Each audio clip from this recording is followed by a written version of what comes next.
Hello and welcome to the third English Today Business DVD. In this DVD, you can watch another 4 episodes of our story, On the Job, followed by the business skills section, Win-Win Language.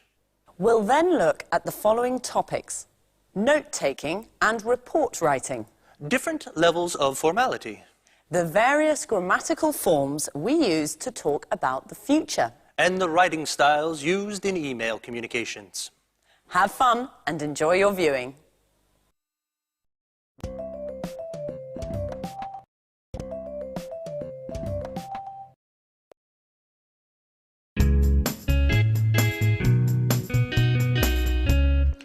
I've called you in today to bring you up to speed on our new cookbook series. Anne's going to take notes, from which we'll then develop a detailed outline of the work in progress and then set the deadlines. So Gary, which authors have we contacted? We've got in touch with Jones, Bradford, Smith, Fox, and Grant. Unfortunately, we haven't been able to contact Tchaikovsky. I think he's abroad at the moment. What? I'm sorry. Could you spell that for me, please, Gary? Certainly. C-H-A-K-O-S-W-S-K-I. He's one of our Russian collaborators. Couldn't we get in touch with Parker in his place? What do you think? He's worked with us in the past. It's a good idea. Unfortunately, I haven't got his number. I think I have it in my old appointment book. Let me just make a note of that so I don't forget. What's the news on the contribution so far? Have the authors started sending in material? Yes, and I've already begun editing the first batch. Excellent, Anne. You'll also have to take care of researching the images. When you've got those, you can send them along to the graphics department for page insertion. Let's move on to the typography. Rachel, have you seen the first batch of proofs we got from Montex today? Yes, Mr. Stevens. Great work, I must say. It seems to me that they've done an excellent job. Good. So it looks like we can trust them with this edition. Let's get a bid in immediately. Take note of that, Rachel. Yes, Mr. Stevens. I'll call them as soon as we finish this meeting. One last thing. We haven't found a title for this series. Do you have any ideas? Come on. Use your imagination. I want something original, something catchy. Nothing? Okay, then that's your first task. Do some brainstorming to come up with some ideas, and then we'll go through them together. Why the long faces? There's nothing to worry about. You're a great team. I'm sure you'll think of something interesting. Okay?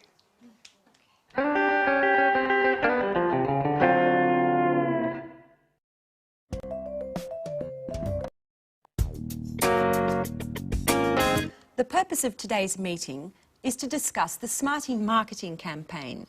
Does anyone have any suggestions? Before we move forward with the planning, I think we need to take into consideration a number of aspects of the campaign. I'm referring to the concept, the objectives, the targets, and the type of media we need to employ. Good observation, Mr. Chang. Getting our ideas clear before we move on to the direction and score of our marketing drive is an excellent idea. What do you think, Paul? I'm in complete agreement with you. First, we need to set our objectives for this campaign. We need to decide upon our focal points in terms of brand communication. Could you explain what you've written on the board there? That'll help us understand where you're going with this. Brand awareness rising will help potential clients become familiar with our products and the marketplace we're targeting. In our case, this type of campaign will serve to improve the image of Spectre in the Chinese market. But what about focusing the campaign on the product itself? A product campaign is generally much more focused and serves to meet different objectives. Above all, it can help communicate the unique characteristic of the product to help it stand out in its marketplace. Of course, this can eventually bring positive results to the entire line of products. And in your opinion, what type of campaign best suits our needs? Well, considering that the Chinese market is new for us, I'd choose a campaign focusing on brand awareness with a simple but effective message, such as our company provides sporting goods with a high-tech edge, and then follow up with a successive campaign focusing on the smartie. Are there any comments on Paul's proposal? I'm in complete agreement with him. Great. Would you like to add anything, Paul? Not for the moment. Well, if there are no objections, I'd like to move forward on this. Our next step is to contact a marketing agency. Could you take care of that, Paul? Certainly, Victoria. Well, if there's nothing else, I really need to get going. Oh my goodness, look at the time. You're always busy, aren't you, Mrs. Lee? I think you work too much. Well, actually, I need to go to my son's school play. I promised him that I wouldn't miss it for anything in the world. Well, then get a move on. Children always come before business. What are we doing now? Let's go for lunch.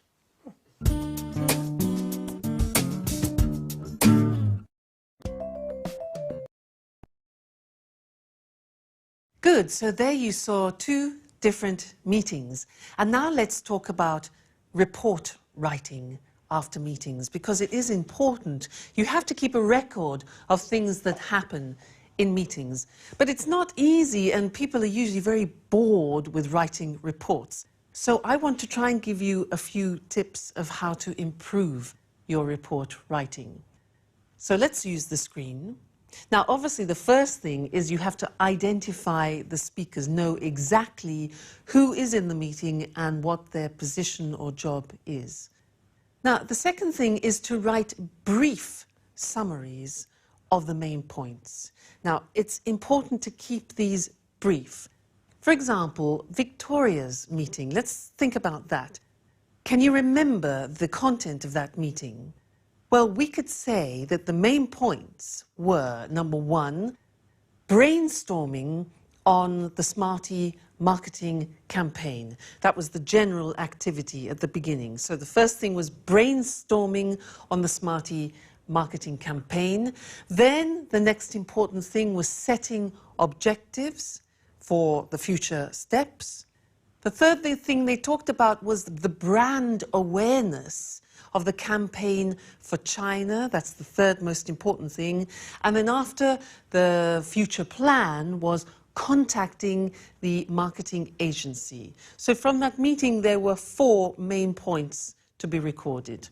Now, try to remember to keep your notes concise so that people can read them quickly. You don't want to have to read pages and pages of reports. There's no time, all right? Keep it concise. Then try to highlight, and this is very important, highlight the decisions made and the conclusions, because that's more important than saying what has been said. We want to know the conclusions, we want to know the decisions taking. And another important thing, probably the most important thing, is the action that is going to have to be taken in the future. So what are the actions to be taken, all right? Then, immediately after the meeting, try and write up your notes as soon as possible, because otherwise you tend to forget, all right? So as soon as possible. Fantastic. Now, how do we organize the report? What's the layout like? Well, it's really quite simple.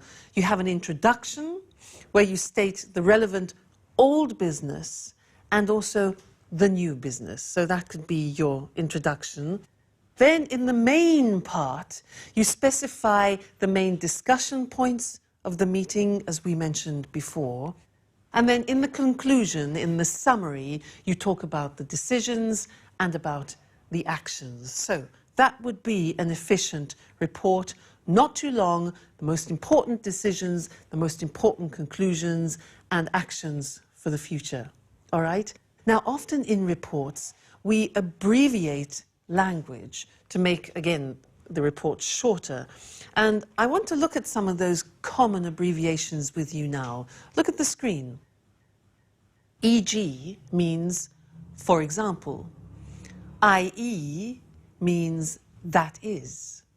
ETC, very common, is etc. CF, C.F means compare. C or CA means about or approximately. NB means note, take note of this. Approximately. DEPT is department. Which is EXCL, means excluding. IMP dot is important. INCL means including. LTD is limited, often to describe companies. NO is number. P or PP is page or pages. PROBS, P-O-R-B-S, PROBS, problems. RE, with reference to or concerning. REF is reference, just reference. V dot is very, and S/T is something. Now, these are very, very common abbreviations, and you can use them freely in your reports. It shortens the task. All right, so remember, when you're writing reports, keep it short, keep it concise and to the point. Concentrate on the decisions taken, the conclusions, and the plans for future actions. All right? Well, thank you very much, and we'll meet again in the next lesson. Bye.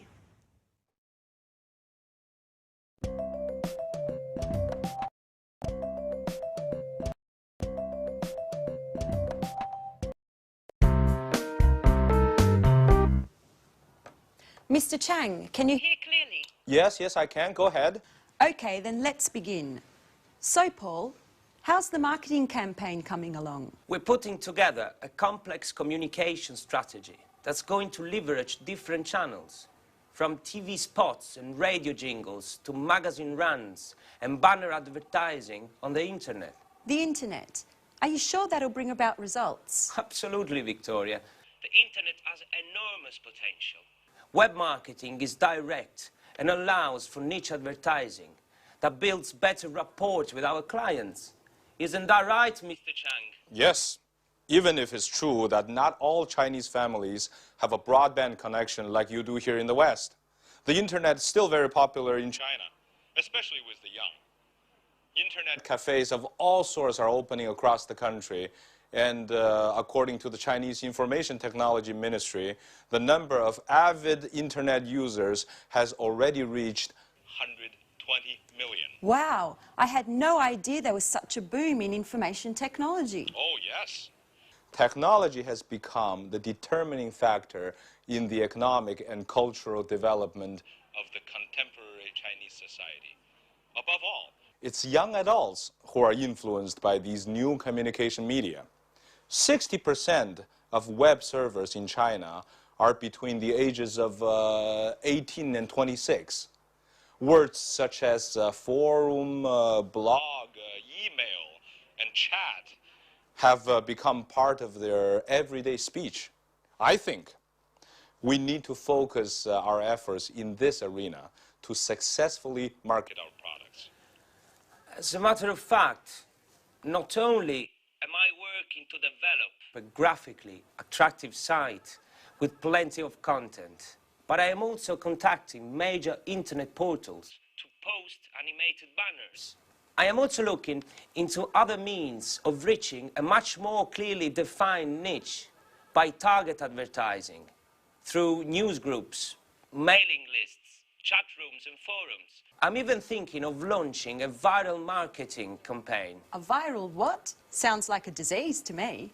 Viral marketing is a marketing strategy that induces users of certain internet sites to promote products to other surfaces, like a virus. In this way, exponential visibility of our message is possible. It's like a word of mouth on steroids. If we succeed, it's a low-cost communication strategy that has an extremely attractive growth potential that's hard to calculate. Pure genius. I must say, Paul, you're the tops when it comes to technology. Well, considering I spend so much time chatting. Don't tell me that you prefer friends made in virtual space. Well, to be truthful, I found my fiancée on the internet.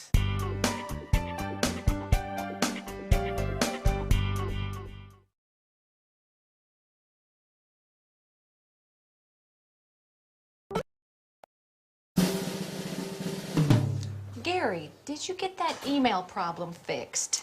Yes, I did. I set up a new account for you. You only have to create a new username and password.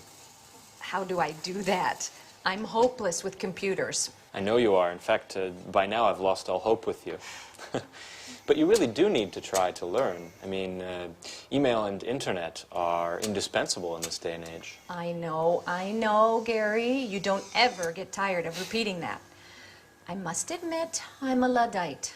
How I miss the days when you wrote letters by hand and visited the library to do research. Everything's changed now.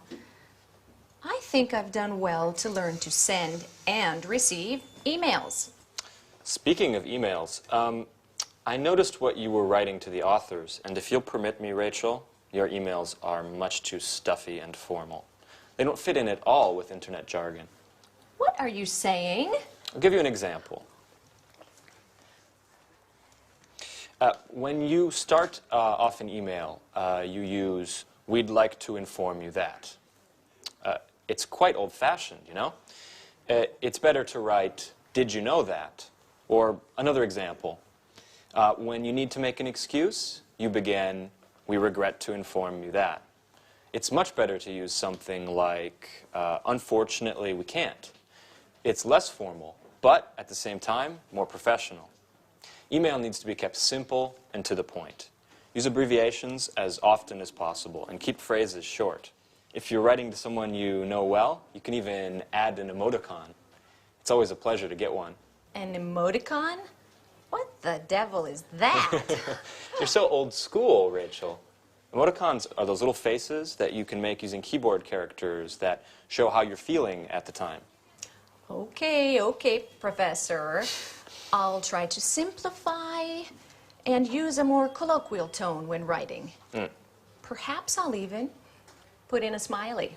It's not difficult. You'll see. Just let the magic of the internet transport you. But remember to use netiquette. You're talking like a computer manual. What is netiquette? It's good manners on the internet. It's the rules of the road, of the network. Rachel. You really do need to get some practice, don't you?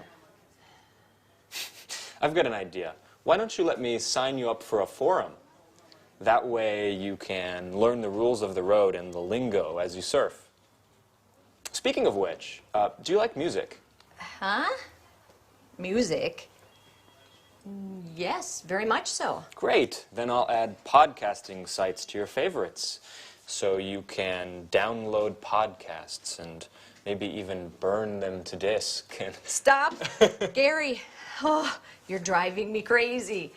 I don't understand a word.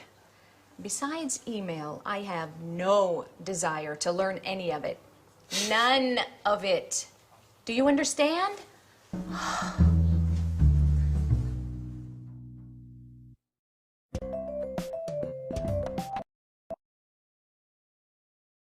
Good. Now, before talking about email writing, I want to talk about another concept which we've already looked at before. It's when we use formal and informal language in English, because often you have to choose, and it depends on certain factors in the conversation. So let's look at the screen now to help us with that. Now, one of the first important things to remember when you're choosing either formal or informal language is the function. What do I mean by that? What I mean is, what is the purpose of the conversation? Because if you are asking your boss for a favor, Now that's quite a tricky situation, so you need formal language. But if you are asking a colleague or a friend for help or assistance, then that's a more informal situation, so you need informal language, okay? That's the first thing, the function. And then also the domain. That means what is my position in the conversation? What is my role? What are my rights and responsibilities? Because again, if I am speaking to my boss, then my language will tend to be more formal. If I'm speaking to a subordinate, that my language will then tend to be more informal. All right, but let's look at some examples for you to understand better. Now, the first one is, look at this. Excuse me, do you think it would be possible for me to have a day off next week? Now, do you think it would be possible? That is obviously high register formal language. And the situation is a subordinate asking their boss, do you think it would be possible? The next example is, Tom, could you give me a hand? Now, you can see could you, it's less elaborate language, it's informal, it's probably a situation between two colleagues, so that's informal. What about the next one? Peter, hurry up with that report. That's interesting because hurry up is an imperative, it's asking for specific action, so in this case it's probably a boss talking to his or her subordinate, okay? So formal, informal. And in the second scene, where there was Gary and Rachel, Gary was trying to make Rachel use less formal language. And in fact, the examples were these. She wrote initially, we'd like to inform you that. Now that's very formal in English. He suggested this. He said, no, use informal, say this. Did you know that? Look at the difference. We'd like to inform you that, or did you know that? The other example that he drew to our attention was, she said, I regret to inform you that. Regret is a very formal verb. I regret to inform you that. He said, no, no, use unfortunately. Unfortunately, we can't. So that's very interesting, and we will look at that more closely in another lesson to help you when you're in the process of writing emails. But one more important thing, when you're dictating email addresses, you need to know how to say the punctuation of emails. So let's look at that list now together. The first one, underscore, dash or hyphen. Next, colon, semicolon, full stop, dots, comma, apostrophe, slash, double slash, at, brackets, speech marks, question mark, and exclamation mark. All right, so learn those and practice them. They're very important from when you're giving or you're taking email addresses. Good, that's all about emails for now, but we'll come back to it in another lesson, okay? Bye.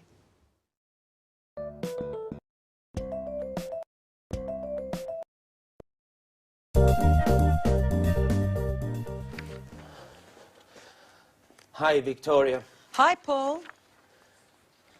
Paul, what's the matter? You look awful. What? Haven't you heard? You know I've been away for 4 days. My boy was sick and the babysitter went to visit her mum. Did something happen while I was away? Only a disaster, Victoria. Total disaster. You're frightening me, Paul. Just calm down and tell me what's happened. Spectre has been bought by a Japanese multinational. Mrs. Frost has been fired. And Mr. Chang has been transferred to Atlanta, where he'll be in charge of a men's clothing department. What? Come on, Paul, you've got to be joking. I'm afraid not, Victoria. And there's more.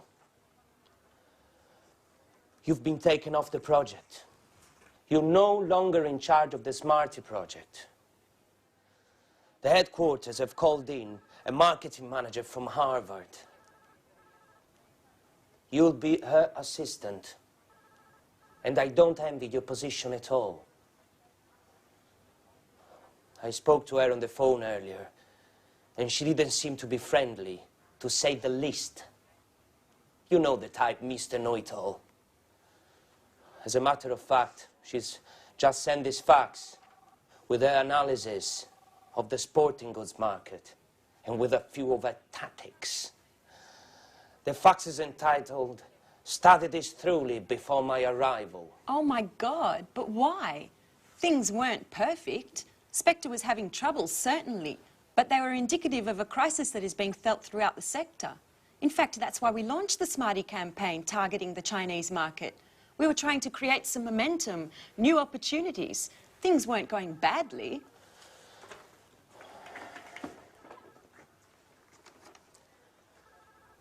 To start with, no. But then, the current negative trends were felt in this area as well. Low salaries were eroding consumer confidence, forcing us to raise prices to keep profits up. Add to that, the competition that literally beat us over the head. It's very difficult to compete in a market where raw materials and labor costs are so low. The final result was an excellent, high-quality product that was priced out of the market, which prevented us from competing. I know, but we were creating a niche market for ourselves. Yes, but the revenues were too marginal. In any case, we'll get the details at the meeting this afternoon. Mrs. Frost and Mr. Chang will be there. And possibly even our new boss, Helen Collins. Speaking of which, here is her outline. Make sure you study it well.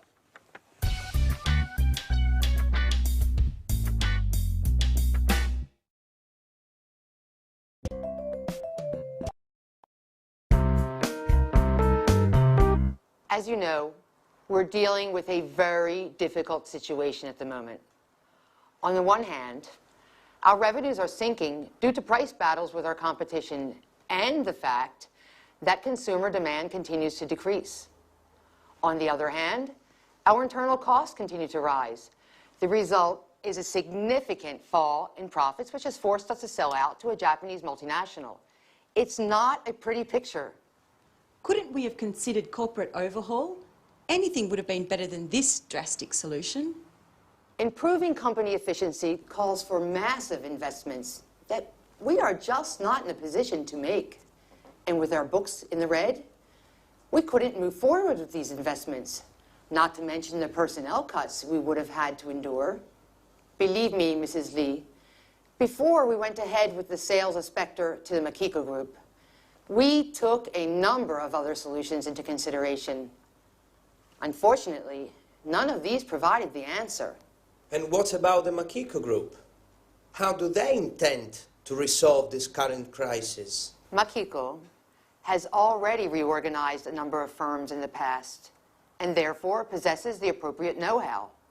I do know that they plan to put a major restructuring of the company into action, from A to Z, corporate workflow and bookkeeping, management, sales and logistics, to name a few. Above and beyond that, they intend to introduce new direct marketing techniques to improve consumer satisfaction and improve corporate visibility in the marketplace. And how? What is the winning strategy? I don't know exactly, but I believe they want to create incentives through promotional strategies. They intend to participate in the largest trade fairs in the sector, open a franchising chain of brand name shops, as well as factory outlets for wholesale. And what do they intend to do with the Smarty campaign? I think, Mrs. Lee, you've already been informed that you will no longer be in charge of that campaign. From that point on, you will be working with Mrs. Collins. Collins is a marketing manager that headquarters has chosen to send here to take charge of the Smarty account as well as other products. As you know, after the initial sales success of Smarty on the Chinese market, sales fell well below our expectations. As far as I know, Mrs. Collins intends to analyze exactly what went wrong and then relaunch the campaign using traditional market techniques. And these will include market research, telephone surveys, bots, etc. In any case, she will soon be here to explain everything in more detail. She should be arriving any moment, actually. Oh, she is. May I introduce Mrs. Collins, the new marketing manager for Spectre? Mrs. Collins, this is yours. Let's not waste time with these introductions. We've got plenty of time for that later. I'd like to get down to brass tacks now. Have you all studied my outline?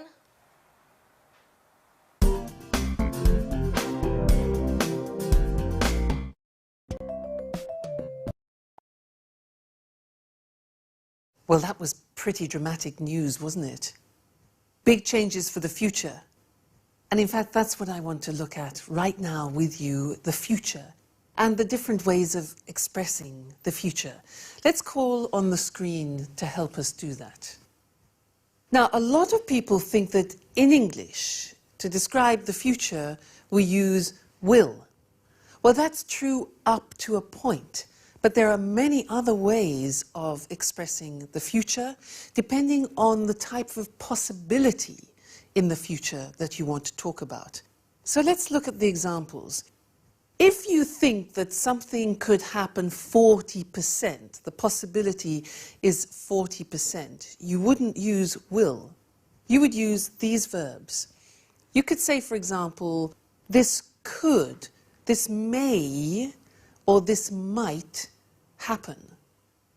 Or this could, may, might not, the negative, create a problem. You see, these verbs here, could, may, and might, express 40% possibility of something happening in the future.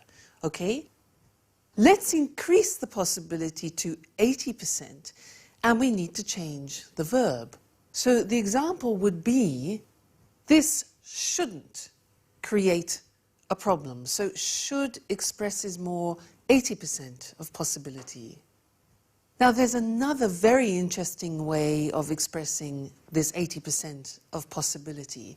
Maybe you don't know it. It's this. This is likely to create a problem. Now likely means probable. So this is likely to create a problem. The verb to be plus likely.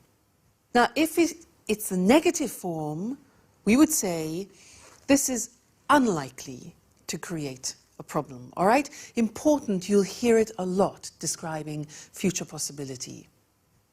Then if you want to make a very strong prediction for the future, so we're talking about 100% possibility, that's when we use will, because we relate it to a strong prediction. And the examples are, this will create a problem. The negative would be, no, this won't particularly create a problem. Okay, this will and this won't create a problem. And in fact, in the video episode that we heard, the example that Paul said was, you'll be working with Mrs. Frost. That's what he said to Victoria. You'll be working with Mrs. Frost because that's a strong prediction. All right, so that's interesting. Different ways of expressing future possibility. Could, may, might, 40%. Should, likely, unlikely to, 80%. And then will for 100% prediction. Okay, so that's all we have to say for the time being on the future. Remember, different ways of expressing the future. Okay, that's the end of this lesson, and I look forward to seeing you again in the next one. Bye.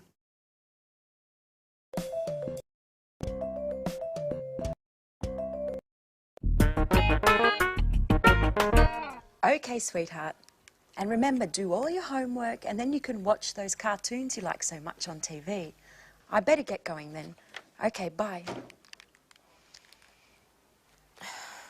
You do know, don't you, Mrs. Lee, that personal calls are not allowed during working hours?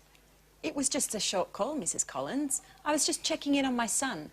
Don't you have any children? I do not. I don't care for children. Now let's get back to work. We've already wasted too much time with the small talk. Mrs. Lee, from now on, you'll be in charge of all the email correspondence we receive from our website. Keep in mind that I expect satisfactory replies. Specifically, do not try to argue with anyone. Just come up with results. Invent something. We have to win our customers' trust. They have to know we can satisfy any desire they may have, even if we can't. But, Mrs. Collins, I've never been responsible for responding to clients' emails. Our personnel in customer service usually take care of that. I don't care how things were done in the past. Today we're off to a new start, and you'll take care of the tasks that I assign you. Have I made myself perfectly clear?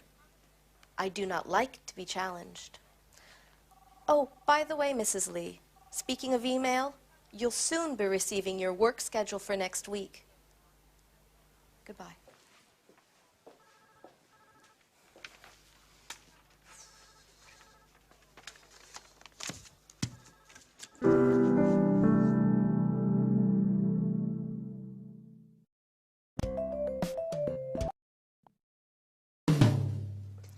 So, this client who just purchased a pair of outdoor shoes would like to receive a Spectre catalogue. Dear client, first of all, congratulations on your purchase. In exchange, would it be possible for you to spend 5 minutes at our company website completing a customer satisfaction survey? Please do not hesitate to contact us with any questions you may have concerning our product. Yours sincerely. I think that works. Who would have ever thought I'd end up doing a job like this? Now that that spiteful woman has arrived to order me around, I'm tempted to give it all up. I wish I had a more creative position. Writing, now that's my true passion in life. Ah, an email from Mrs. Collins. Mrs. Lee, attached you will find your work schedule for next week. Don't forget to keep this in mind at all times. I do not want any more time wasting. She manages to be a royal pain even when writing an email. I don't think I'm going to hold up for much longer. Another email? What the hell does she want this time? Oh no, it's from Mr. Chang. Dear Victoria, before leaving, I wanted to send my regards. I'm truly sorry that things have gone so terribly wrong. We worked very well together and I highly appreciate the mutual respect we had for one another. I know that between you and Mrs. Collins there's no loss of love. You'll have to believe me when I say that I find her highly unlikable as well. Stiff upper lip. You're an asset to this company and I'm sure you'll do very well. It's been a great pleasure knowing you and please keep in touch. Let me give you one last piece of advice. In China, when we are sad or angry, we have a way of relaxing which always works. We close our eyes and have a good laugh. Try it and you'll see that it works. Ah, Mr. Chang, I'm going to miss you. He really was a nice person to have around. Let's try his method.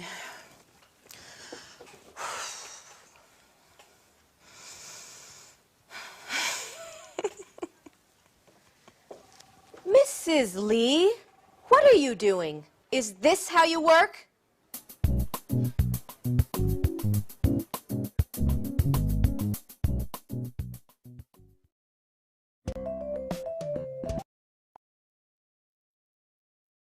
Emails, emails, emails. And that's what we're going to talk about now. Because when you're writing emails, you need the flexibility to be able to move from a formal style of writing to an informal style of writing. Because if you're writing, for example, to new customers, new contacts, to your superiors, where there's a distant relationship, then you need to use formal language. If you're talking to colleagues and friends, with people with whom you have a well-established relationship, then you can use informal language. But you need to be able to move from one to the other with ease, and it's not so simple. So I'd like to give you some examples of differences between formal and informal expressions that we very often use in emails. Let's look at the screen to help us with this. Now, look at this example here. Very often we might begin an email in a formal way with this phrase. Further to your email of the 7th of July. Notice, further to your email. Now that's formal. How would we say that informally? Well, we would just write your email of. R-E, your email of. That's the informal way. Now, you try and guess every time the informal way. I will give you the formal way, okay? I apologize for not answering, but... You see, that's very formal. I apologize for not answering the gerund, but... What's the way of saying that in an informal situation? Yeah, you could say just simply, sorry I didn't answer, but. All right? Sorry I didn't answer, but. Next one. I'm writing with regard to the invoice of blah, blah, blah. I'm writing with regard to. How can you make that informal? Okay, we could say something like just a note about invoice 7, for example. Just a note about. That's informal. Next one. I'm delighted to tell you that we won, for example, the business. I'm delighted to tell you is formal. Informal? You could say just simply, good news. We won the contract. All right? Good news. Next one. Again, very, very formal. I regret to inform you that we... I regret to inform you that. That's a formal verb, regret. What can you say informally? Just simply, unfortunately. Unfortunately, we lost the business. Okay, so you can see the difference. Very often the informal is much shorter and more concise and more familiar, obviously. Next one. Please find attached. Now that's when you're sending documents. The formal way usually is, please find attached documents, blah, blah, blah, blah, blah. Informally, yes, you could say, I've attached the following documents, blah, blah, blah, blah, blah. All right, next one. I'd be grateful if you could. Now, here are 3 typically formal expressions that we use very often in emails. Listen to these. I'd be grateful if you could. I wonder if you could. I wonder means it's a thinking process. Do you think you could? Now, English is full of very polite language, and that's an example. How can you make those less formal? Yeah, simply by saying, please could you, or please can you, right? Next one. Do not hesitate to contact me should you need any further information. Now that is a classic phrase that we use in emails. Do not hesitate to contact me should you need any further information. It's formal. How do you make it informal? Well, we could say, let me know if you need anything else. Quite simply, let me know if you need anything else. All right? Next one. At the end often of emails, you could say, I'll inform you on any developments. I'll inform you on any developments. Let's make that informal. We can say, I'll keep you posted. I'll keep you posted, which is an unusual expression. To keep someone posted, you need to learn it by heart, okay? And the last one, again, is a classic phrase. I'm looking forward to seeing you soon. I'm looking forward to seeing you soon. Informally could be just see you soon. Best wishes. All right? Good. So I hope that helps you be able to expand your repertoire of formal and informal language, because it's important for you to give the right impression when you're writing. Good. So that's all for now about emails, and see you again in the next lesson. Bye.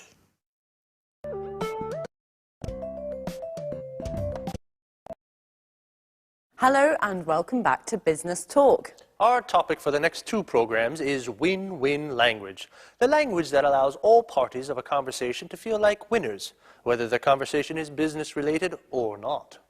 Eric and I will be demonstrating how the use of win-win language in an argument, a negotiation, or even an informal chat can ensure that both speakers involved come away satisfied. Today, we'll be focusing on the language of argument. And next time, we'll look at the language of negotiation and small talk. So, how can we present an argument in the best possible way? Win-win language is the answer. When you make a business proposal or a request, you win your case. And this is the important part. You make the other party feel that they've won too. You both win. Hence the name win-win. Now, listen to Lucy carefully asking for an increase in an advertising budget. Afterwards, we'll consider if we'd accept her request or not. Well, as you know, our new product, Smarty, is not selling as well as expected. I don't think it's possible to solve this problem without spending more on advertising. If you'd accepted my original proposals, things probably wouldn't be so bad. I think the product is good, but if you don't increase my advertising budget, there's no way that Smarty will be successful. I'm asking for an increase of at least 15%. If I'd had this money last year, I could have organised a much more effective campaign. I can't produce great results without the necessary resources. Well, I think we can safely say that that's not what we mean by win-win language. I know I'd be reluctant to agree to a request presented that way. Well, you'd be absolutely right, because I didn't mention any of the benefits of my proposal. I didn't use any facts to support my case, and my attitude was very negative. I said what I didn't want, rather than what I did want. Okay.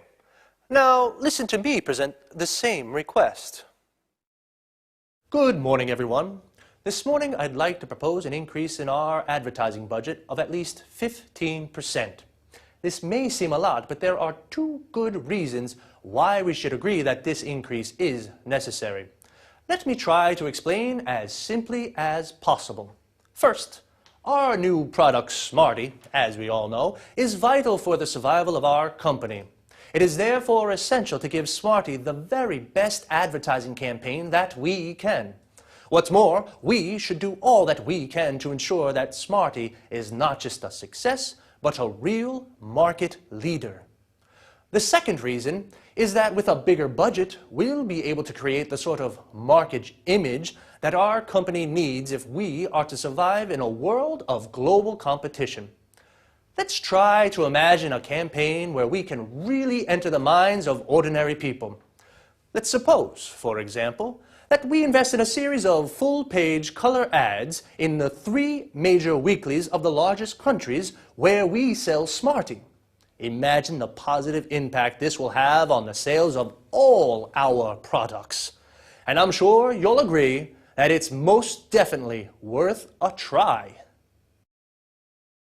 That's what I call win-win language. Well organised, emphasising a team spirit and the benefits of the proposal. Well, yes, I'm sure we'll all agree that my chances of getting that budget increase are definitely higher than yours. Well, that's all from us for now, so see you soon. Bye-bye.